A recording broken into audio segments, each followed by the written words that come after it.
America ने कैसे बड़ा इलाका कोड़ियों के दाम खरीदा? नेपोलियन ना चाहते हुए भी रजामंद क्यों हुआ? नेपोलियन को किसने शिकस्त दी? 1803 में अमेरिका ने किसी जंग के बगैर अपने रकबे में लाखों मुरबा मील इलाका शामिल कर लिया था और उसके लिए कोड़ियों के भाव जमीन खरीदी थी। उसके पसे मंजर में कार फरमा अवामिल जाने बगैर ये कहानी समझी नहीं जा सकती। 50 रियासतों पर मुश्तमिल अमेरिका जब 1776 में बरतानवी नौआबादियत से आज़ाद हुआ था तो उसकी सिर्फ 12 रियासतें थीं। इस नई कायम होने वाली रियासत ने 1778 में अपना आइन भी बना लिया था। उस वक्त तक अमेरिका की रियासतों की आबादी भी बहुत ज्यादा नहीं थी। ज्यादातर लोगों का पेशा ज़राअत था और आबादी बहुत फैली हुई थी। रिहाइश के लिए अराजी की कोई कमी नहीं थी, लेकिन ज़राअत बढ़ाने के लिए बाज़ अमरीकी मजीद ज़मीन हासिल करना चाहते थे।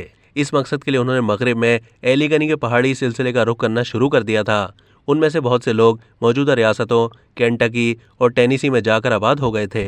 उस दौर में ज्यादातर लोग पैदल या घोड़ों पर सफर करते थे, जबकि सामान्य तिजारत और जरूरी अशिया की नकलो हरकत दरियाओं में चलने वाली कश्तियों के जरिए होती थी। शुमाली बहरे ओकेन्यूस से मुत्तसिल अमेरिका के मशरकी साहिली पट्टी से अजनास और दीगर तिजारती सामान की आमदोरफ्त होती थी। अमेरिका को बंदरगाहों से मिलाने वाले दरिया न्यू ऑरलियंस के इलाके में बहते थे और इसी वजह से अमेरिका के लिए ये इलाका इंतहाई अहमियत रखता था।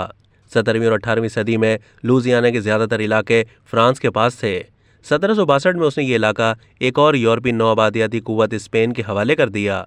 सन 1799 में पहले इनकलाब की हंगामा खेजी से निकलने के बाद जब नेपोलियन बोनापार्ट की क़यादत में फ्रांस एक मरतबा फिर ताकतवर होना शुरू हुआ तो उसने स्पेन से एक खुफिया मुआहदे के तहत इलाके वापस ले लिए, जिससे सदर जेफरसन की तशवीश बढ़ गई।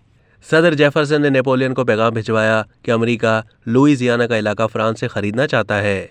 2 मरतबा इस पेशकश को ठुकराने के बाद कुछ ही अरसे में हालात ने ऐसा पलटा खाया कि नेपोलियन को इसे तस्लीम करना पड़ा।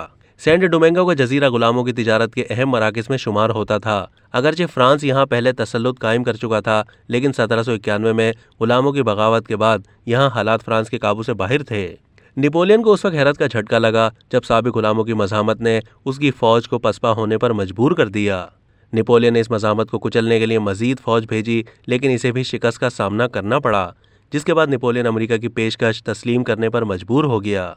अप्रैल 1803 में नेपोलियन ने पेरिस में एक दफ्तर में अमरीकी सिफारतकारों को मुलाकात के लिए बुलाया।